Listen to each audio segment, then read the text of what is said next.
प्यारे साथियों, आज की ये जो हमारी क्लास है इसमें हम लोग समचतुर्भुज के बारे में पढ़ने वाले हैं। देखिए, समचतुर्भुज के बारे में संपूर्ण नॉलेज का मतलब भाई जहाँ से आपके एग्जाम में क्वेश्चन पूछे जाते हैं ना, उन सारे गुणों की हम लोग चर्चा करेंगे। ठीक है, तो चलिए सबसे पहले हम लोग एक समचतुर्भुज बना लेते हैं। तो स्टूडेंट्स, समचतुर्भुज आप लोग बनाना जानते हो कि नहीं? कुछ ना कुछ तो नॉलेज आपको होगा इसके बारे में। देखिए, समचतुर्भुज हमारा क्या होता है?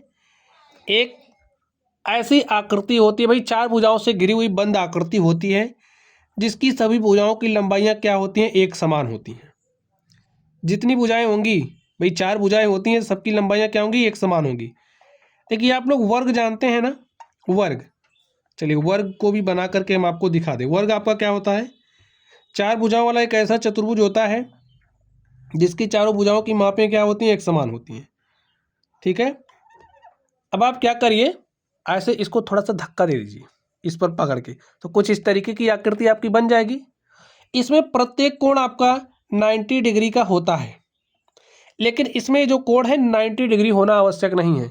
केवल इतना हो कि सारी भुजाओं की मापें एक समान हो। ठीक, और ये जो सम्मुख भुजाएं हैं क्या होनी चाहिए? समांतर होनी चाहिए। ठीक है, अब कुछ प्रॉपर्टी तो इसकी वर्ग से मिलेगी। कुछ क्या? आप यही समझिए कि जब वर्ग को ऐसे धक्का देते हो यहां से पकड़ के ऐसे हल्का सा, तो कुछ इस तरीके का आपको शेप मिल रहा है। बाकी अब आप एक एक करके चीजों को समझिए। देखिए, चलिए लिखते भी चलते हैं। इसको नाम दीजिए ए बी सी डी। तो लिखिए ए बी सी डी हमारा क्या है? एक समचतुर्भुज है। लिखिए ए बी सी डी एक समचतुर्भुज है।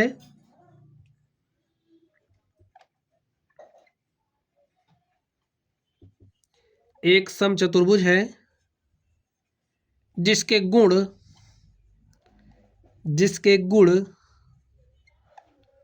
कुछ इस प्रकार है। ठीक है, एक एक करके हम लोग डिस्कस करेंगे। ठीक है, कुछ इस प्रकार है। कौन कौन से? ध्यान से देखिए। जो हमारा समचतुर्भुज होता है, समचतुर्भुज में प्रत्येक भुजाओं की लंबाइयां क्या होती हैं? बराबर होती हैं। लिखिए, समचतुर्भुज के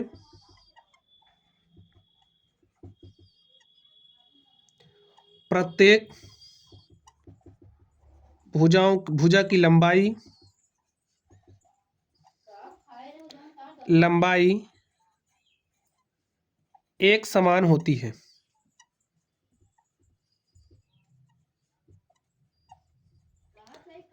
अब इसके कहने का मतलब क्या है कि जो भुजा ए बी है, ये जो लंबाई है बराबर होगी इसके, बराबर होगी इसके, बराबर होगी इसके, यानी कि चारों भुजाओं की लंबाइयां क्या होंगी? एक समान होंगी। लिखिए, तुम्हारा ए बी है बराबर होगा बी सी के, बराबर होगा सी डी के, और बराबर किसके होगा? डी ए के। चारों भुजाओं की लंबाई एक समान होती है, पता चल गया आपको? चलिए नेक्स्ट क्या होगा? सम्मुख भुजा समांतर होती है, यानी कि ए बी की सम्मुख भुजा कौन सी है? डी सी है, या सी डी कहो। तो ए बी के सम्मुख भुजा क्या है? डी सी है। तो जो आपका ए बी है वो क्या होगा? समांतर किसके? डी सी के। अब ए डी के सम्मुख भुजा कौन सी है? बी सी है। तो जो आपका ए डी है वो समांतर किसके होगा? बी सी के। क्यों? लिख दीजिए, चूंकि समचतुर्भुज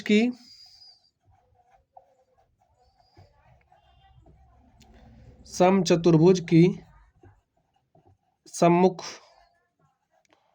भुजाओं की लंबाइयां, सम्मुख भुजाएं, ठीक है, एक दूसरे के सम्मुख भुजाएं समांतर होती हैं। समांतर होती हैं। तो इतनी बात आपको पता चल गई। चलिए हम आगे बात कर लेते हैं। यहां पर आप लोग ध्यान से देखिए, जो आपका समचतुर्भुज होता है, समचतुर्भुज के सम्मुख कोण, अब ये जो आपका एंगल डी है इसके सम्मुख कोण कौन सा है? ए वाला है।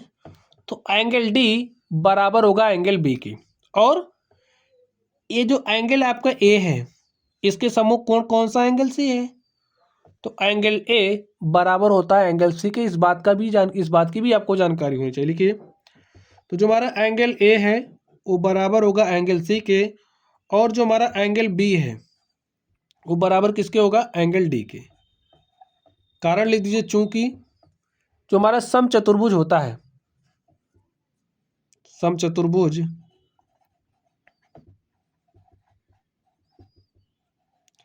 समचतुर्भुज की समचतुर्भुज के सम्मुख कोण बराबर होते हैं। सम्मुख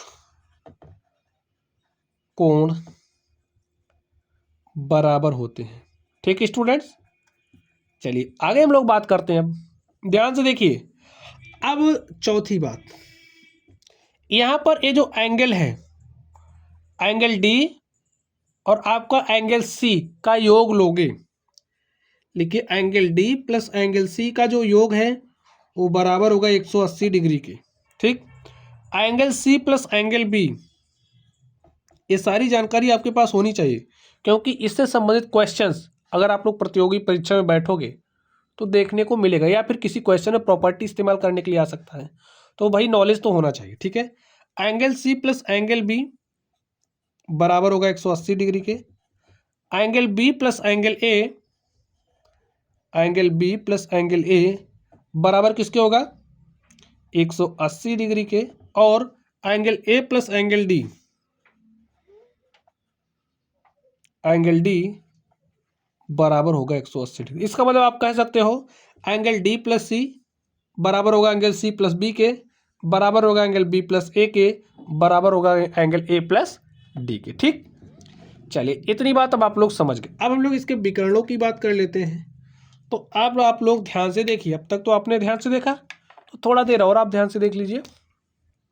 देखिए ये जो आपका शीर्ष डी है, शीर्ष डी को ऐसे शीर्ष बी से आप मिला दीजिए, मिला दिया। और ये जो आपका ए है, ए से आप सी को मिला दीजिए, तो आपने मिलाया। तो यहाँ पर आप लोग क्या देख रहे हैं, ये जो आपका बी डी है ये क्या है, विकर्ण है। ए सी क्या है, विकर्ण है। ये जो विकर्ण है आपस में एक दूसरे को, ये जो बिंदु है, जिस बिंदु पर प्रतिच्छेद कर रहे हैं उसको हमने नाम दिया क्या, चलिए ओ।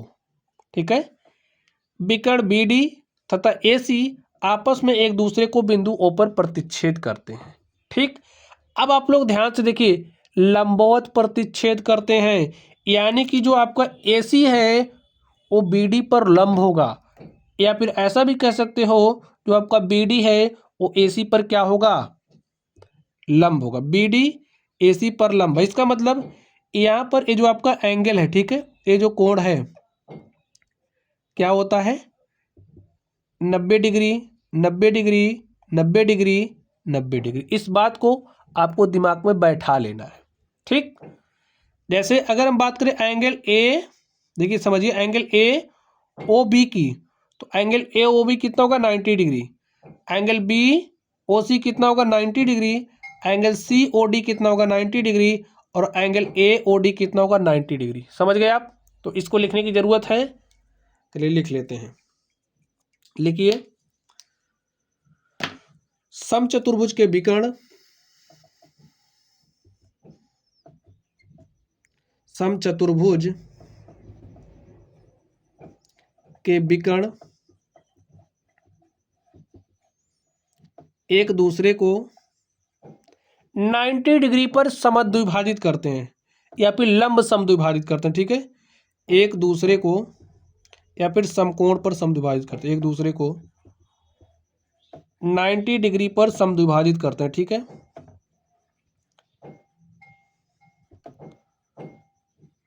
समद्विभाजित करते हैं। तो जब ये एक दूसरे को 90 डिग्री पर समद्विभाजित करते हैं तो स्टूडेंट्स प्रत्येक को 90 डिग्री होगा। ठीक है, मैंने आपको बता दिया, अब इसको अलग से लिखने की जरूरत नहीं है।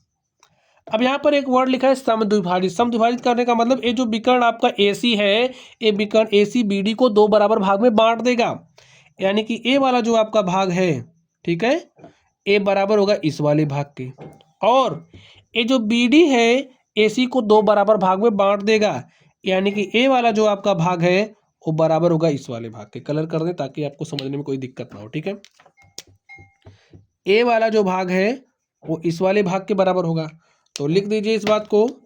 यहां से जो हमारा OD होगा वो बराबर होगा OB के। OD बराबर होगा ओ बी के, ए इतना भाग इतने भाग के बराबर होगा, तथा यहां पर ये जो आपका ओ ए है ये बराबर होगा ओ सी के, ओ ए बराबर होगा आपका किसके, ओ सी के। तो इतनी बात आप लोग समझ गए। चलिए अब आगे ध्यान से देखिए, इसको भी लिख ही लेते हैं।